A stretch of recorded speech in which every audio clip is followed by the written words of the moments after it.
on your side. So the Division of Research and Methodology from the Psychological Society of South Africa would like to give you a warm welcome. And today we would like to welcome Dr. Stephan Rabie from UCT. Dr. Stephan Rabie is a senior research officer in the HIV Mental Health Research Unit in the Department of Psychiatry and Mental Health, University of Cape Town.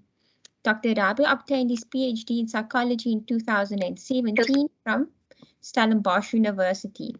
Since then, the majority of his research work has been devoted to developing, adapting, and implementing culturally appropriate mental health interventions in diverse settings, including South Africa, Lesotho, and Ghana. Dr. Rabie has provided academic oversight and led several trials focusing on HIV and mental health research, and is currently the project director for a R01 NIMH-funded randomized controlled trial of a coping intervention for HIV-infected women with histories of sexual trauma. Thank you so much, Dr. Rabie, for doing this presentation today. We are really excited to learn from you and for all of us to upskill. So welcome, and you may go ahead. I'm going to switch off my microphone and camera. And should you have any questions or requests, you can just do a shout out and I'll respond. Thank you. Cool. Thanks, Fatima. All right, let me just share my screen.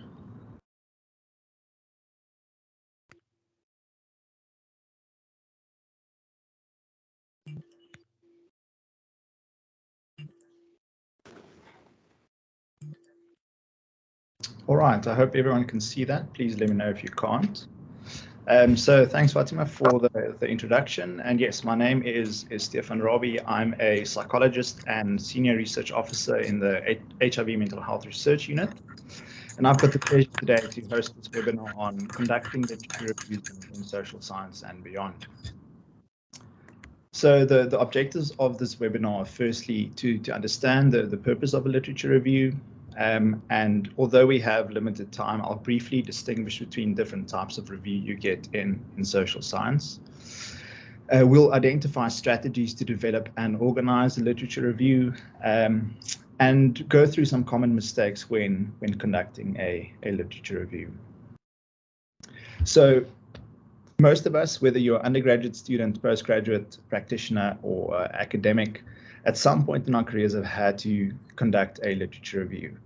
And I assume most, if not some of you, are here today because you're feeling a little bit overwhelmed by the prospect of conducting a literature review because of the wealth of and the massive amount of manuscripts and resources you potentially have to go through. And I also felt that when I started out, and every now and then when I need to do a lit review, it's procrastination station on my end because it can be overwhelming. But the purpose of a lit review is to provide an overview of current knowledge on a specific topic, so that you can identify best evidence-based practice, theories and methods, and most importantly, gaps in the existing research.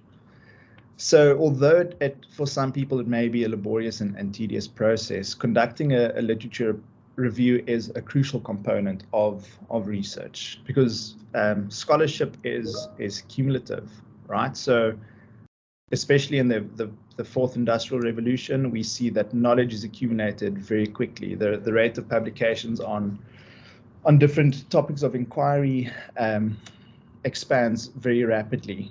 So before you can undertake any of your own research, it's important for you to know what has been published, what is the extant knowledge, and what are the gaps there. So the reason for the crucial component of a literature review is that firstly, it provides an account of existing knowledge on certain phenomena.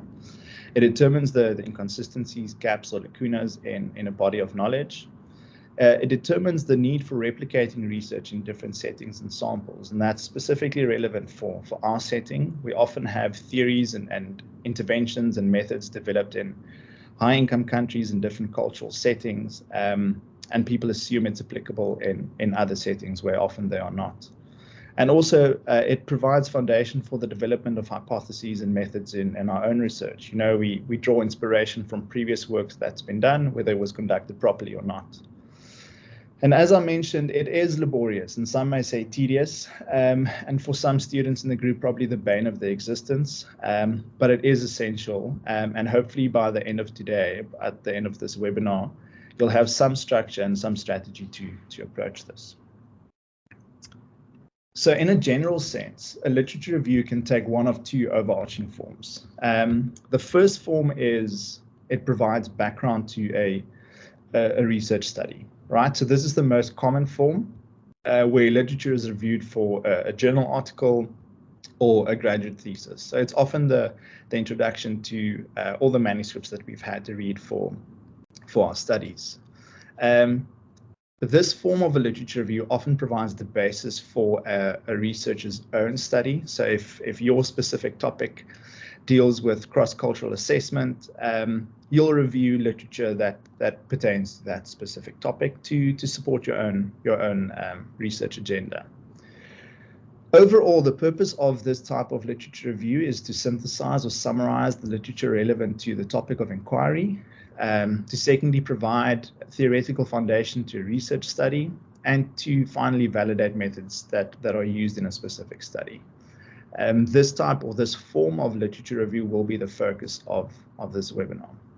But in recent years, in the past 15 years, a literature review has taken another important form, and that's research AO-IPSO. That is a review as a research output in and of itself. If you think about a systematic review, that has been a very dominant and popular form of research output, especially in our fields in the past couple of years.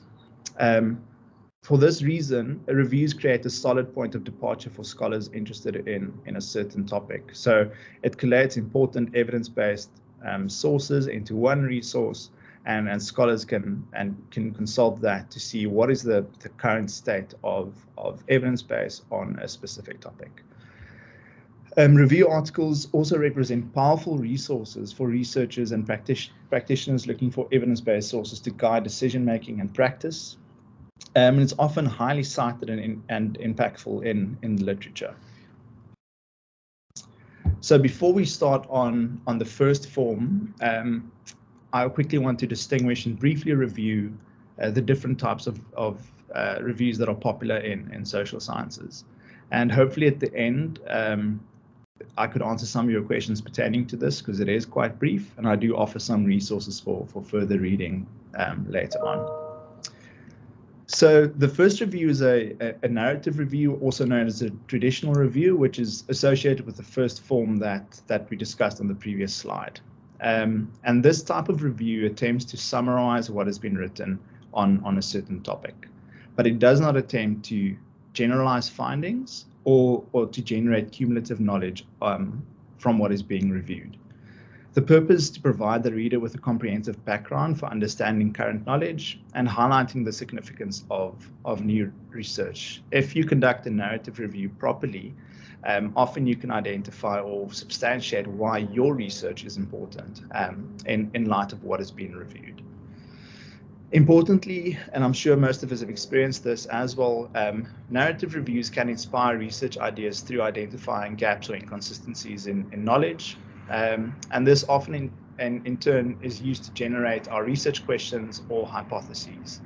So based on extant literature, if the majority of the literature shows that a specific intervention is effective in treating a specific mental health disorder, your hypotheses will usually be based on that. However, a narrative review is often critiqued for being unstructured and unsystematic, but hopefully through this webinar, you'll find and be shown some strategies on how to structure your narrative review. Another popular review method is a scoping review, and this provides an initial indication or snapshot of the scope, specifically the size and the nature of extant literature on an emergent topic. And this is often used to determine the value of undertaking a full systematic review. So before you decide on doing a full systematic review, researchers often first undertake a scoping review. because the main objective of a scoping review is to be as comprehensive as possible, to see, you know, what is out there, what is the size and what is the nature of literature, and is it useful to conduct a systematic review. A scoping review is often also inclusive of grey literature. So grey literature refers to sources that aren't conventional published sources. When I speak about conventional sources, it's manuscripts, books, chapters, where grey literature may refer to white papers, policy briefs, reports by the UN, the WHO, etc. In a scoping review, we often use inclusion and exclusion criteria to scope the literature pertinent to a research question. And these types of reviews usually conclude with a detailed research agenda for future recommendations, mostly, yes, let's do a systematic review, or no, let's do not. And also provides potential implications for both practice and research. Systematic reviews are at the moment one of the most popular aggregate types of reviews. And I think the literature shows that these types of reviews were initiated in response to the overwhelming body of literature available to researchers, practitioners, and policymakers. If you think 50 years ago, there may have been 50 books and 100 manuscripts that could have been reviewed. Now, a quick Google search can, you know, produce up to 200,000 potential manuscripts. So systematic reviews attempt to aggregate, appraise, and synthesize all empirical evidence, emphasis on all, that meet a set of previously specified eligibility criteria. These types of reviews are conducted to answer a clearly formulated and often very narrow research question on a specific topic of interest to support evidence-based practice. And the purpose is often to identify causation. You know, what type of intervention or treatment or result in a specific type of outcome. Systematic reviews adhere to very rigorous methodological guidelines that are aimed at reducing random or systematic errors. And again, because we have very limited scope, I can go into much more detail about the main procedures, but just the highlights. Firstly, the first procedure involved in a systematic review is formulating a review question. It's very difficult to search for something without having a formulated, clearly defined research question. And that informs the development of a search strategy with specific inclusion and exclusion criteria to identify eligible studies. The second procedure is searching for these eligible studies through multiple databases and information sources, including, again, grey literature. In these databases, you would select studies, extract data from these studies, and assess the risk of bias of these common and random errors. After that, you would analyze data using specific methods, whether it's quantitative or a qualitative design. Results are often presented in a summary of findings table in a systematic review. And most importantly, you interpret those results and draw conclusions. Following similar procedures to a systematic review, meta-analyses are also a form of aggregate reviews, but they use statistical methods to combine the results of independent studies into a single quantitative estimate or summary effect size. So these types of reviews or meta-analysis use specific analytical models, often fixed or random effects models, to combine results of studies included in the review to assess statistical heterogeneity and calculate a weighted average of the effect estimates from the different studies, considering their sample sizes. So this summary effect size is a value that reflects the average magnitude of the treatment or intervention effect for a particular outcome, or more generally, this summary effect size determines the strength of a relationship between two variables across all of the studies that were identified and included in the systematic review. So by statistically combining data from multiple sources, meta-analyses create a more accurate and reliable estimates of the treatment and intervention effect compared to those that are derived from individual studies alone. However, although they are powerful tools for deriving meaningful conclusions, they're not always appropriate due to varying measurement tools, outcomes of interest, and clinical heterogeneity. And in these circumstances, a qualitative systematic review is often more appropriate. And in recent years, as I've mentioned before, there's been quite a boom of systematic reviews conducted in our field. And to this end, scholars have started to conduct umbrella reviews. So it's an overview of a systematic review or a review of a review. So these reviews followed similar procedures as the conventional procedures of a systematic review, but often they only include other systematic review as the source of input. The final two common types of reviews that we get when conducting reviews is a realist review, which is not as popular in social science or health sciences for that matter, because they're firstly used to inform, enhance, or supplement conventional systematic reviews by making sense of heterogeneous evidence about complex interventions applied to diverse contexts. So they're often theory-driven and interpretive, and have no particular preference for either quantitative or qualitative evidence. So in a conventional systematic review, we often ask ourselves, what works? What type of intervention works? What doesn't? Where in a realist review, the question changes from what about... Excuse me. Yes, Fatima. Dr. Rabie, are you supposed to be on slide 5? I'm on slide 8. Okay, on my side, it's not moving. Okay. It is moving on my side. I can see slide 7 now. Yeah, I'm on 7 now, and I'm on 8 now. And on 8, yes. Okay. Thank you so much for clarifying. Cool, thanks. So just to repeat, in a conventional systematic review, we want to know what works. So does this treatment have an effect on this outcome? But in a realist review, the question changes to what about this specific intervention works, in what circumstance and for whom? So usually a realist review starts by conveying possible underlying mechanisms and then examines available evidence, usually case studies of identified manuscripts, to find out if these mechanisms are applicable. So authors would often make educated guesses on what influences certain outcomes and then scrutinize included research to identify those mechanisms. So as I said, it's not that popular in social science and health science because we've got interventions that often address a specific outcome. So we want to see whether CBT is effective in treating anxiety in adolescents, but in public health and political science, that there's not that linear relationship often. So realist review is often used to inform and enhance and supplement conventional systematic reviews. The final popular type of review that I want to discuss is critical review. And these are used to provide a critical evaluation and most importantly, an interpretive analysis of existing literature on a particular topic of interest. So the purpose is to identify strengths, weaknesses, inconsistencies, contradictions, or any other important considerations regarding a theory, a method, or result. These types of reviews are unique in that they offer a reflective account of the research. And this way it informs other scholars about the weaknesses of research, but also strengthen knowledge by making recommendations of improvements for future research and what areas should be inquired.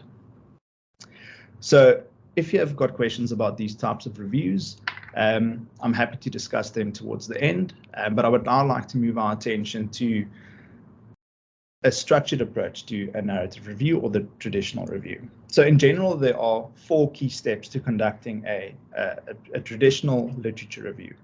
So the first step may seem apparent, which is you search for the literature, right? But before you can search for any relevant literature, you need a clearly defined topic. So the aim of any narrative or traditional literature review should address a specific research question. So your research question should inform how you define your topic. So your research questions should be specific and measurable.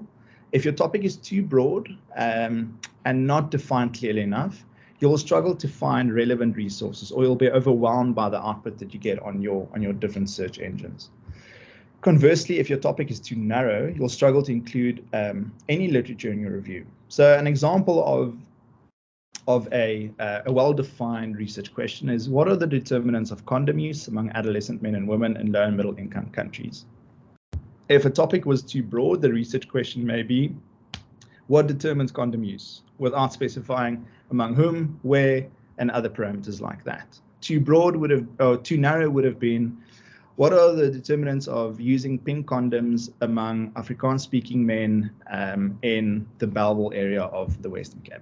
I mean, I don't think there are any studies that will result of that search. So now once you've defined your topic and formulated your research question, you can identify search terms or more popularly known as keywords that can be used to identify the relevant literature pertinent to the topic of inquiry. So if you've read any publications recently, almost all publications, manuscripts, articles, whatever you want to call them, have keywords just below the abstract. And that's because if you use certain keywords, it comes up in the databases that you search for. So using these keywords, you can include each of them or the variables that you're interested in, and also list synonyms and related terms. So examples of this, if we think about our previous research questions, is your keywords and synonyms of those keywords can be used as different search terms. So that could be condoms, contraceptions, protected sex. For adolescents, we could include adolescents, teenagers, youth, young people, etc. Often in especially systematic reviews, but I like to do it for narrative review as well. If I'm interested in outcomes of a specific intervention or treatment in a specific setting, so let's say I'm interested in the effects of CBT in low and middle income countries, I would include LMIC. Obviously, that's the popular abbreviation, but also you could use the World Bank's definition of those countries and include all of them as search terms. Okay, so now once you've identified your keywords or your search terms, you can search them in pre-identified databases. And I would recommend having a specific formula of how you search for these key terms. You know, in every database, you should ideally use all of the same search terms if the database permits that. So popular databases in psychology include, but are not limited to, EBSCO, PsycArticles, PsycInfo, PubMed, Web of Science. And I often like to use Google Scholar as a useful resource, specifically as a starting point. You know, if you feel a bit overwhelmed, use some of your search terms that you've identified and just see what Google Scholar produces. And especially use the filtering option with the citation option to filter through the different manuscripts. That's usually giving you a good idea. And yes, someone has said Scopus is useful. Again, so that list is not exhaustive. I'm sure most of you have got other favorite ones that you like to use. And also, if you're not, if your topic isn't purely psychological, you may need to look in other databases. Another tip is to use Boolean terms to narrow your search. So these include terms such as and, or, not, and each of those have a different function when you search for them in a database or another search engine. So the use of and is used to find sources that contain more than one keyword. So that would be condoms and adolescents and LMIC. Another Boolean term is or, so you want to find sources that contain one of a range of synonyms. So it's condoms or contraception or protected sex or whatever else synonym you could identify. Another one is not, and that's usually used to exclude results. So you're looking for adolescents, but not adults. Okay, so this is really helpful to narrow your search so that you don't sit with a million papers that you potentially have to go through, which we know is impossible. So beware of the title. A lot of the times we disregard a manuscript or include a manuscript based on the title, but then we find what is contained in this manuscript is actually not relevant to my research question or topic at all. So I would recommend read the abstract to find out whether an article is relevant to your question, right? So look at the methods, the setting, etc. Well, in the next step, we'll identify a bit more there. To identify the most important publications on your topic, take note of recurring citations. You know, so if the same author's books or articles keep appearing in your reading, make sure to seek them out. So let's say you've read 10 papers, in each of them you read something about Rabie 2020. It's important to go see what Rabie 2020 said, because obviously if everyone cited, there's some important information in there. The second step in a structured narrative review is to evaluate and identify sources. So in a narrative review, it's nearly impossible to read everything that's been written on a specific topic. Because remember, the purpose of a narrative review is to synthesize what has been written, right? But it's without inclusion or exclusion criteria, it's barely impossible to read everything. So you'll have to determine which sources are relevant to your review.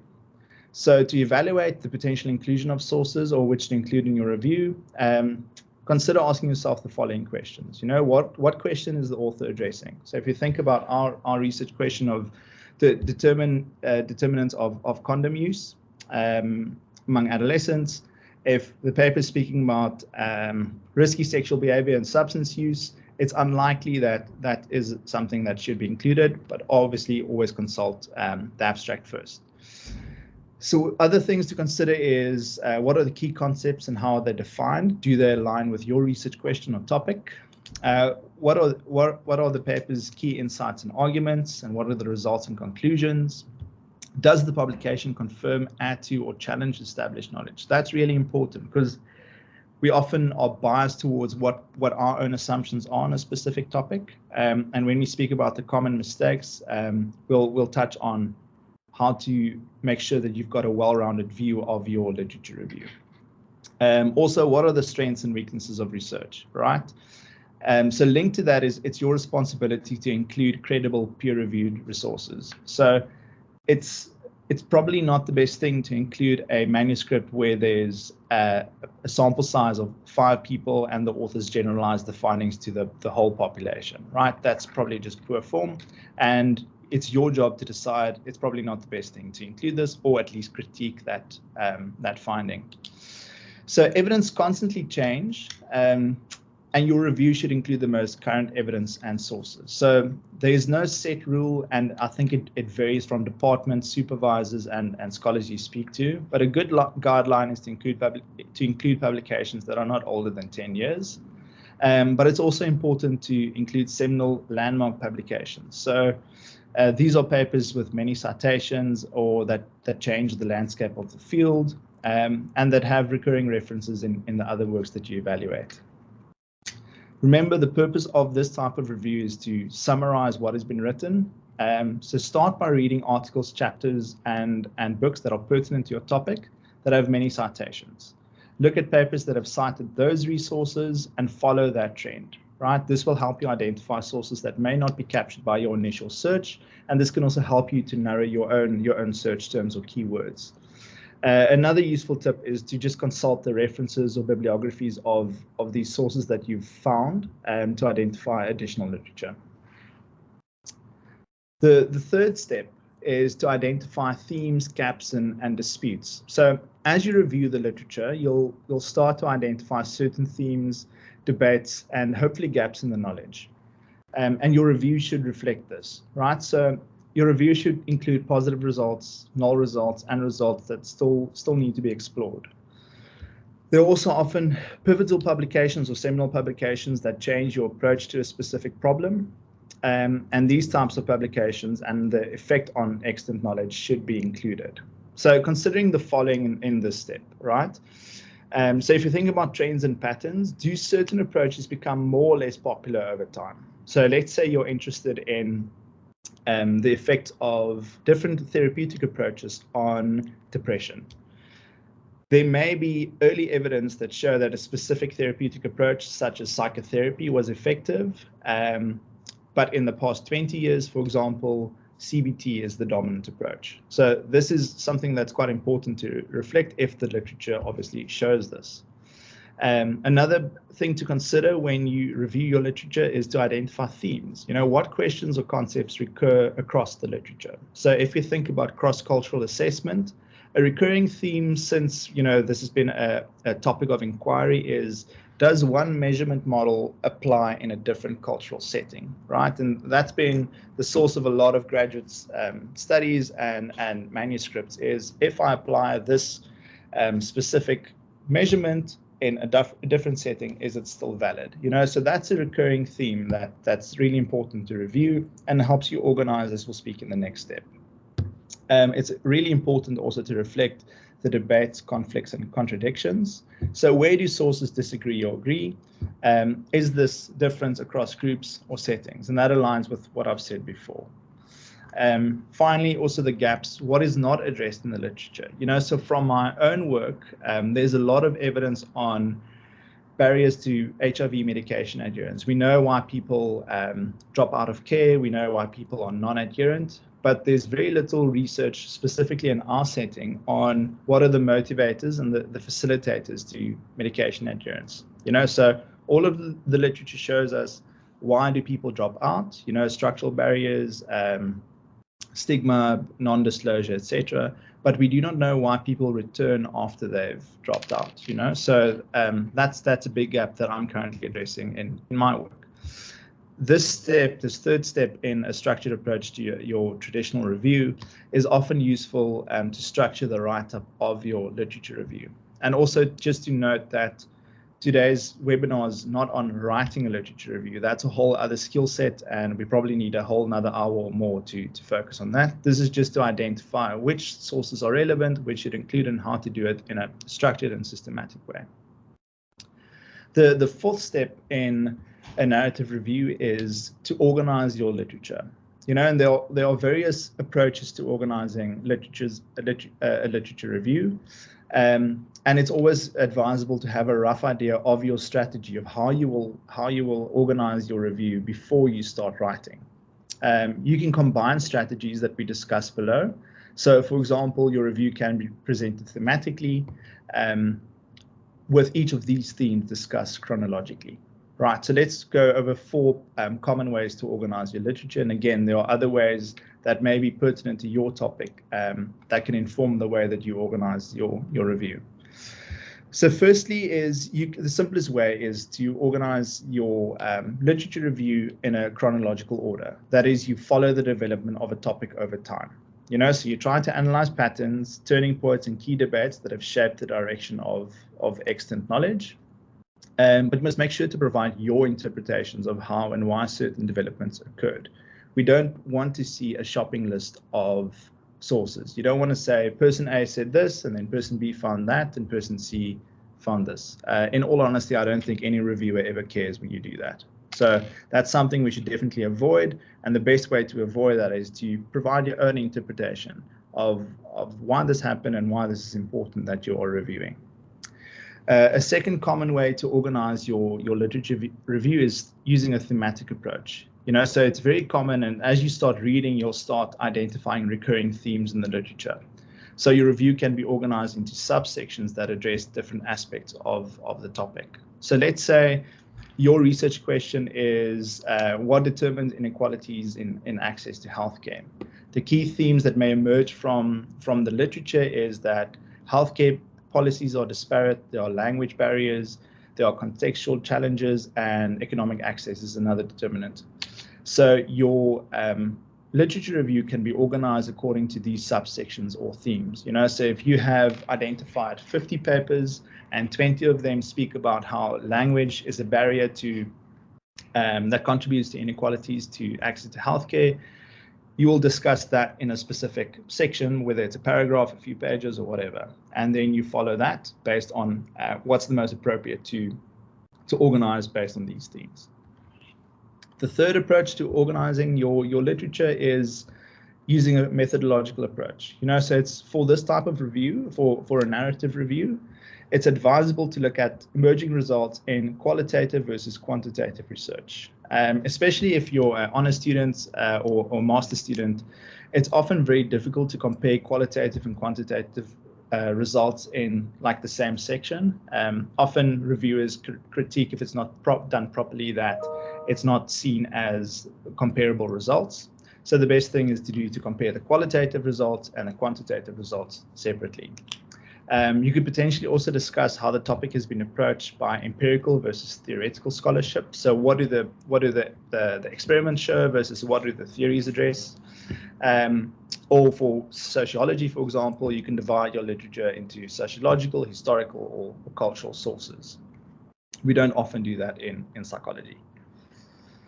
The final way to organize your literature review is theoretically, right? So a literature review is often the foundation for a theoretical framework. So you can use it to discuss various theories, models, and definitions of key concepts. Or alternatively, you can review how theories evolved in response to new findings or results over time. Often new theories are built on previous theories, or they emerge to address shortcomings or supplement extant knowledge. You might also argue for the relevance of a specific theoretical approach, or combine various theoretical concepts to create a framework for your own research. So if I think about my PhD, I had a literature review chapter and a theoretical chapter. Thinking back, which was probably a little sadistic. Should not have done that to myself. But the theoretical chapter started off with the founding theory of my specific topic, and then worked chronologically through how the theory has evolved, how new contributions were made, and how that has contributed to the current state of that specific theory. So I combined a theoretical approach to organize my literature and a chronological approach. Right, and also by reviewing different theories and how people conceptualize your topic of inquiry or your research question, you might argue for the relevance of this approach in your own study. So because X and Y use this approach, it's appropriate for your own research, for my research, to use this approach as well. Right, so let's move over to the common mistakes to avoid when we conduct a literature review. Right, so unfortunately, there are many mistakes that we make, and even the best, most thoroughly conducted systematic reviews would often also have errors that eagle-eyed reviewers would identify, right? But these are just common ones that we can avoid to just strengthen the rigor of our own research. So the first and most common mistake is that our research problem is not clearly defined, right? As I said before, it's very difficult to search for something if you actually don't know what you're searching for. So without a clearly defined research problem or research question, we often include sources that do not clearly relate to the research problem. So in the terms of the write-up, your literature review may seem a little unstructured, irrelevant, and it's in general just very difficult to follow. A second common mistake is that your review relies exclusively on secondary analytical sources. And I was guilty of this when I started out, especially as an undergraduate student. I was very lazy, probably still am, and I would read like 1 or 2 papers, look at what they referenced, and I thought, oh, I did a lit review and Bob's your uncle, right? So you look at literature other authors have reviewed rather than including relevant primary research studies or data. The reason why that is obviously not the right way to do it is because you've got a specific research question that needs to be answered. So make sure that you use primary sources as much as possible, and where you struggle to find relevant literature, you can use your secondary sources. A third common mistake is that you uncritically accept another researcher's findings and interpretations as valid, rather than offering your own interpretation of the reliability and validity of the results. Remember, this is your review. It's not someone else's. So we want to hear your voice. And this comes through in the writing, but obviously you need to decide which findings and interpretations are valid at the point of review. So make sure that you critically assess the sources that you review and include, so that your own interpretation and your own voice comes through in the final write-up. Something that can really aid a literature review is having a search procedure that is established well in advance before you actually start. A lot of the times, and I did the same thing, is you sort of want to get going, or you've procrastinated for months on end, and now you sort of just jump in the library at 11 o'clock on a Friday night, and you just start searching random stuff, right? That's not a systematic or structured way to conduct a lit review, and often results in you missing relevant and pertinent literature to your topic. So avoid not having a search strategy before you start. So make sure, whether you work with your supervisor, your colleagues, that you've got a clearly defined topic, and through that topic, that informs what search terms to look for. And if you think about our first step in conducting a lit review, look at your research question. Out of that, identify the key search terms, and then identify synonyms out of that. And then also make sure that you've got your databases sorted out in advance. And then finally, a common mistake is that we only include research that validates assumptions, our own assumptions about a topic, and doesn't consider contrary findings or alternative interpretations found in the literature. A reminder that a narrative review is, the purpose of a narrative review or a traditional literature review is to synthesize what has been written on a specific topic. You're not synthesizing what has been written on a topic that suits your own assumptions. So if you think, based on your own research or practical experience, that CBT is the answer for all anxiety disorders, and you write that up, that'll be a biased literature review. So ideally, you should show in which settings and which results and which types of interventions using CBT didn't have a positive effect on anxiety, so that you can provide the reader with a well-rounded view of the specific topic. All right, so I think that concludes my brief overview of reviews and a narrative review, and I'd like to open up to some questions now. Dr. Rabie, that was a wonderful presentation. I loved how you interjected some of your own experiences, and it reflected the problem about students' procrastination. I think we all do it all the time. I think what you presented is really going to capacitate students to be better at doing the literature review and reading. So if there are any students that would like to ask a question verbally, you can put on your microphone and ask the question. Alternatively, you can put it in the chat box. Dr. Rabie has noted that Mr. Individualist said that you can find additional information on the Scopus. And Darian said, remember to include use of Google Scholar in inclusion criteria. And then Dr. Kutsia said, give a high match rate that you are likely to get from Google Scholar search. Researchers often state that they will look at the returns on the first 10 to 20 page results and the date on which searches are run. And then Mr. Individualist gave a link that can assist with creating a visual web of particular paper and its relation to other papers. So those were the comments. There were no questions noted in the chat box. I see there's a question that came in just now. So Itumeleng, you ask, is there an approach that you recommend for PhD level, or would the approach depend on the aims of the study? The answer is always make sure that the aims of the study informs the approach you take, right? Often people think because it's a PhD, I need to do some high-level thing like a meta-analysis or systematic review. And often your panel would expect that. But I would start with what are the aims of the study and what is the most appropriate approach to address those, right? For a PhD level study, often one of the aims is to conduct a scoping or systematic review. So for that reason, that's probably the most common approach. But I mean, for my PhD, I did just a basic narrative review, and reflecting on it probably wasn't the best narrative review as well. So it just makes sense. It makes sense to let it be informed by the aims rather than the level you're at. Mm.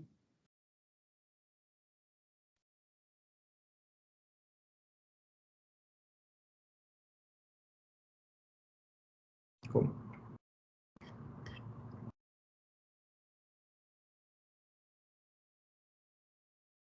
So the next question is, for systematic review to avoid bias, ideally how many team members are required to review the articles suitably? So the minimum is 2 independent people, and there's a lot of, so let me talk this through. So right, I've worked on a systematic review for the WHO. That was a massive undertaking. I think we had like 8,000 abstracts each to review.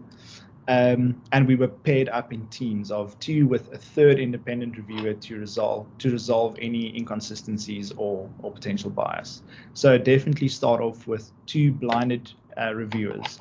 There's a lot of software. One is Rayon that you can use to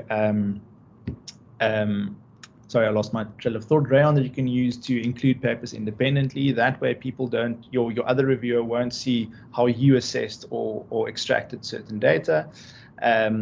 So definitely make sure that you've got 2 people that are blinded to your own evaluation. And it just makes your life much easier if you use existing software.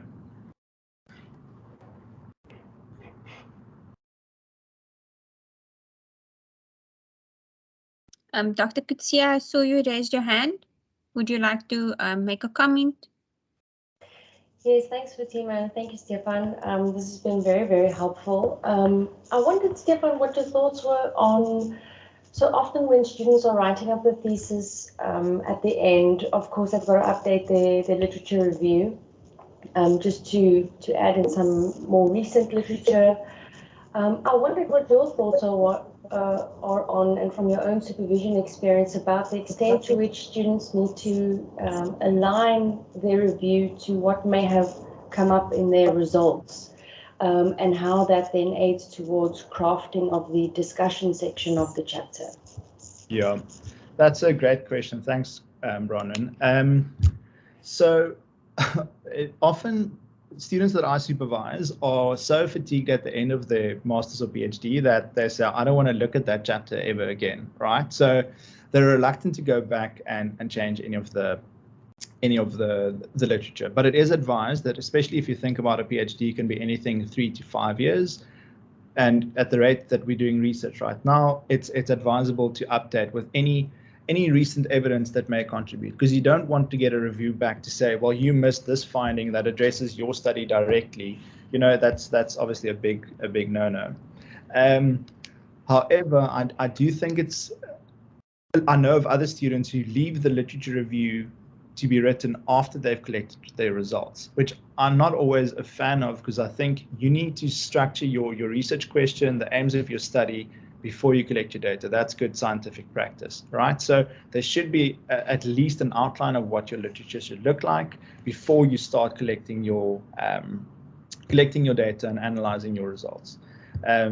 For the main reason is that, as I've mentioned, the contribution that a literature review makes, it also contributes to what methods have been used, what methods work well, and what methods do not work well, right? So that's another important thing for you to consider. I hope I addressed your question. Yes, thanks very much. Very, very helpful. Next question is, do you have any recommendations for software to assist in literature reviews, keeping track of all the articles reviewed? Also, my name is Richard.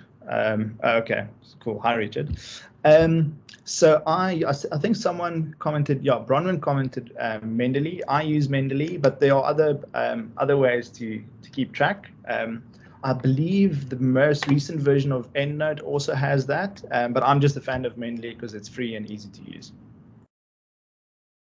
Zotero is also a good software, yes. The next question is, Richard, I hope that addressed your answer, your question. Could you please give a brief description and distinguishing primary and secondary sources? Okay, so primary is often something that you've sourced yourself, right? So it came up in your search, you read the abstract in the paper yourself. Secondary is often, so in terms of a secondary reference, that's often someone else reference the paper and you reference within that paper, or a secondary source is using someone else's interpretation of literature and reviewing that.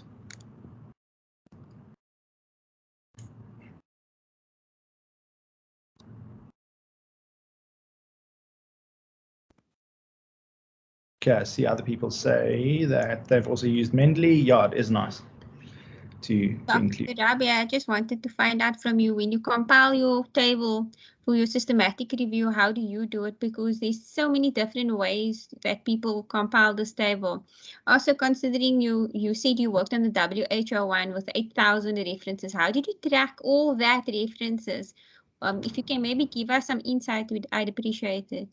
Yeah. Okay. So first question, in terms of how you put your findings table, I don't think there's a right way to do it. There's obviously a wrong way, but I'm not going to go into that. We usually structure our findings table based on how we've presented the results. So that's usually what I would recommend, because it just gives consistency and also reflects on what's been discussed in text. The second question was, we use Rayan to keep track of all of that. So Rayan is really, and I think Bronwyn posted the link to that. It keeps track of every single paper that was excluded, included, and I think we had, if I remember correctly, I've sort of suppressed this experience because it was so traumatic. We had to include a reason for exclusion, right? So the owner of Rayon, whether it's the project manager or the PI or whatever, can go keep track and see exactly, we're paired, we can see these two people paired together. Stephan excluded one and person B excluded the same one, and they both had the same reason for exclusion. So I think if you undertake such a big systematic review, it would be really difficult to do it manually. And Rayan is the one that I'm familiar with, but I know there are other software that people recommend for including and excluding your manuscripts for systematic review.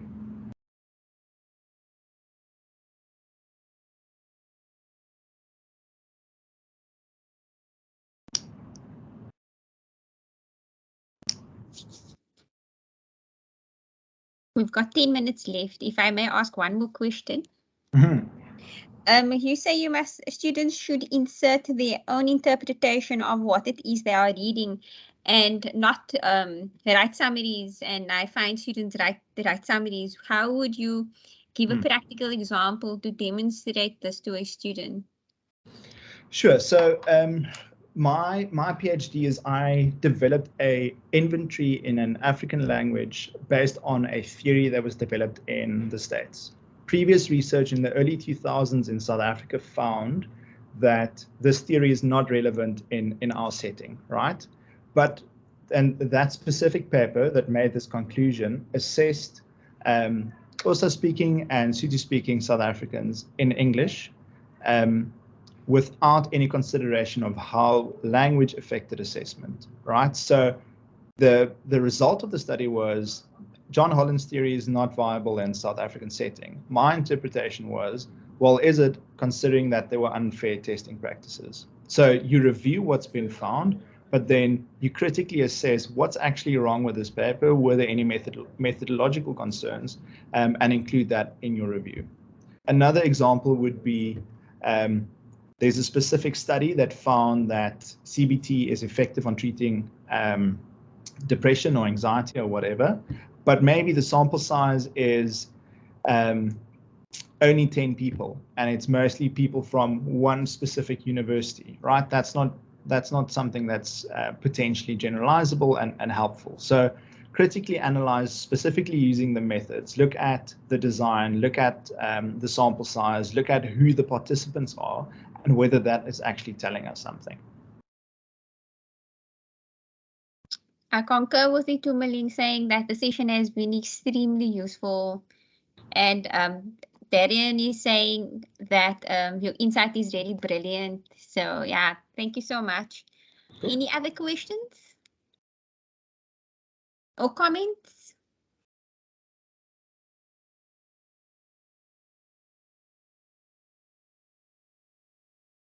I see there's a comment about write-up. Not sure I'm the best person to do that. I'm happy to do it, but again, writing is a skill. Academic writing is a skill in and of itself. But yeah, I'm happy to consider that and speak to the rest of the DRM. I think that would be brilliant. We can speak about it afterwards. Cool. And I concur with you. Academic writing is really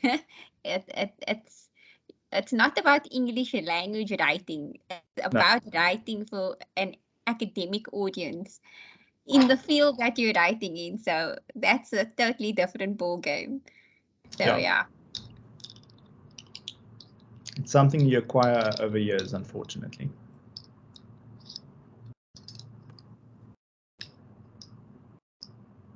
See, there's a question about, can we have the slides? I'm happy to share the slides.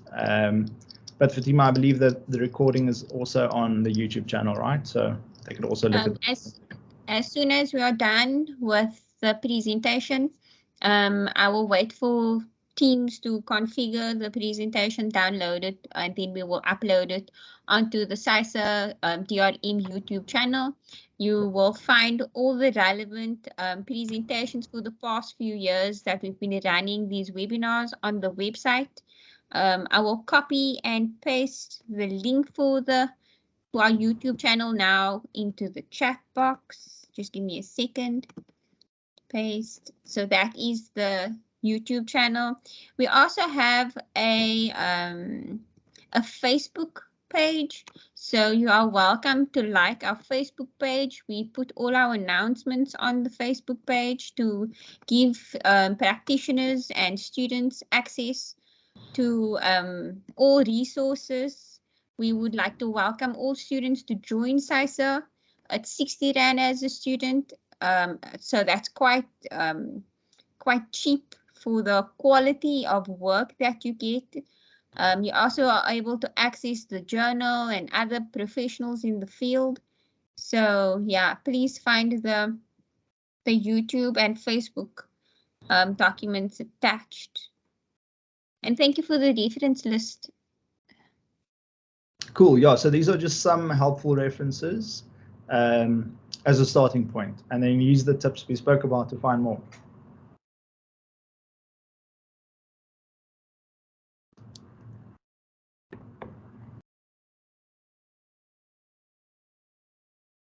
I see Darian's asking a question about primary research methods. May you please clarify?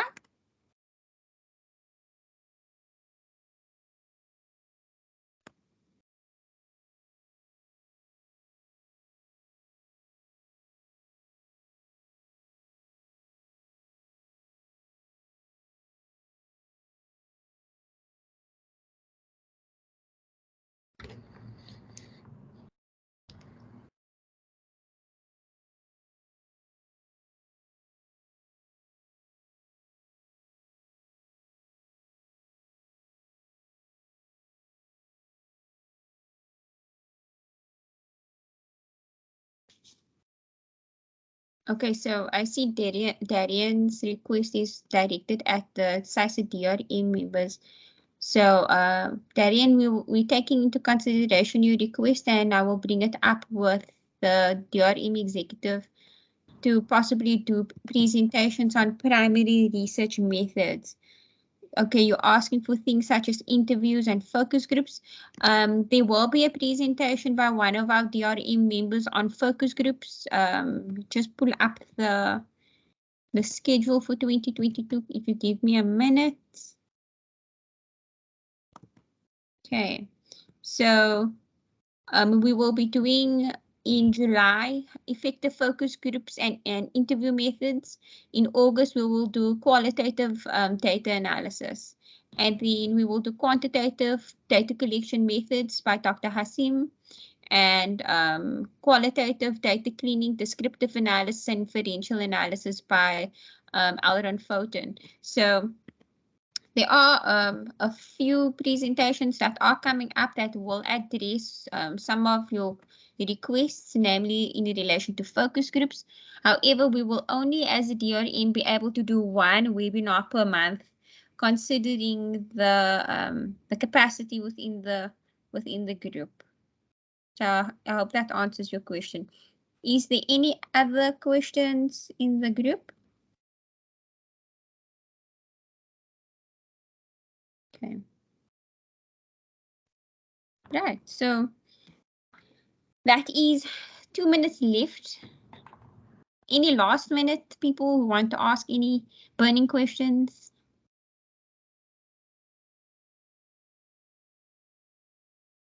Pauline is asking for the slides. Cool. I'll post them in the chat.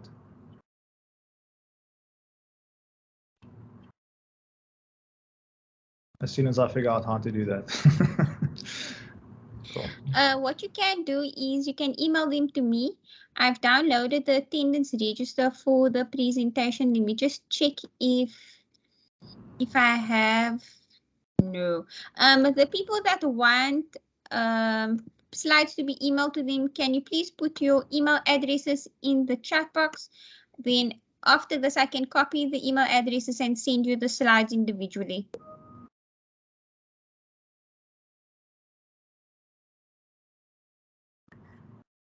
Unless Dr. Rabie has figured out how to upload. No, but I did email it to you, so you can maybe upload before we conclude. To be honest, I actually have not figured that out myself. Yeah. Is there anyone in the group that knows how to upload a presentation into the chat box?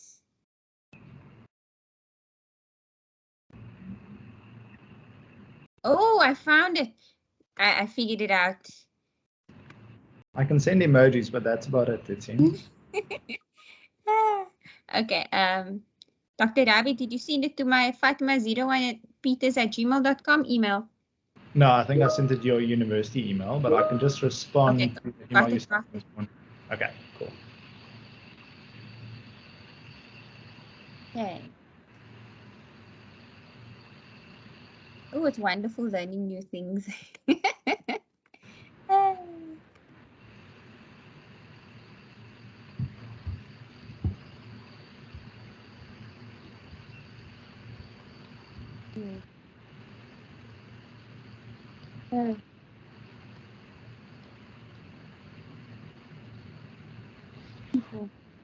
So, Dr. Rabie, if you need to leave, we really would like to extend a very much thank you to having you do this awesome presentation. It was really wonderful.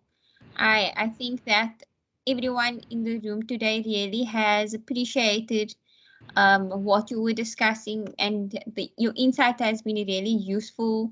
And your calm way in which you presented was really lovely to listen to. I think it helps us to understand the information much easier.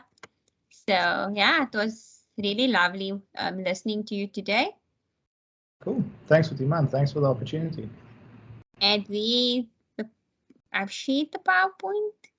It says loading your presentation. Okay, I'm not sure if I actually did the right thing or not. We can only try and fail better next time. So I've shared the presentation, but I'm not sure if you can download it on your side or not.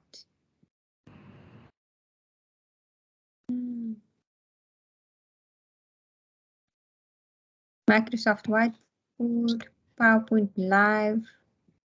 Okay. To everybody today that attended, thank you so much for being here. I've noted all the email addresses on the chat box.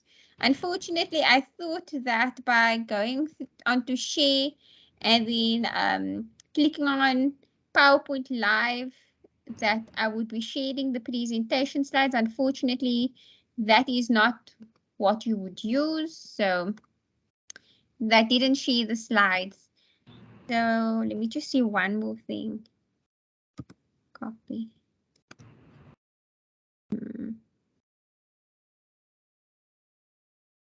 Okay.